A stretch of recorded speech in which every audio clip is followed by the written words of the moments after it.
সম্ভাব্য সংশ্লিষ্ট জেলা, বিশেষ করে রংপুরের মধ্যে উপদেষ্টা মহোদয় প্রথমে বলেছিলেন যে রংপুরের আশেপাশে তো রংপুরের আশেপাশে একটা জায়গা পাওয়াও গেল, কিন্তু পরবর্তীতে দেখা গেল যে ওই জায়গার এন্ট্রান্সটা অতটা সন্তোষজনক না।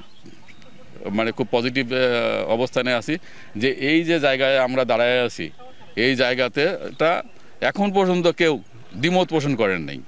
আর কিছু ফেসবুকের সেন্সেশন ওগুলো বাদ, হ্যাঁ সেগুলো বাদ, ওগুলো আসলে কোনো বিবেচনায় নেওয়ার সুযোগ নাই। তো যে প্রস্তাবিত 1000 বেডের হসপিটাল চীন সরকারের সহযোগিতায়, এটা আমরা আশা করছি নীলফামারীতেই হবে এবং এই জায়গাতেই হবে ইনশাআল্লাহ। এটাই আমাদের মানে আমাদের পারসেপশন আর কি।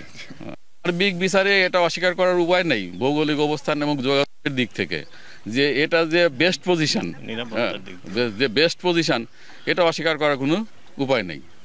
আর উপদেষ্টা মহোদয় যেটা আমাকে প্রাথমিকভাবে বলেছিলেন যে 10 থেকে 12 একর, তো এখানে 10 থেকে 12 একর না, এখানে প্রায় 20 থেকে 25 একর জায়গা আছে।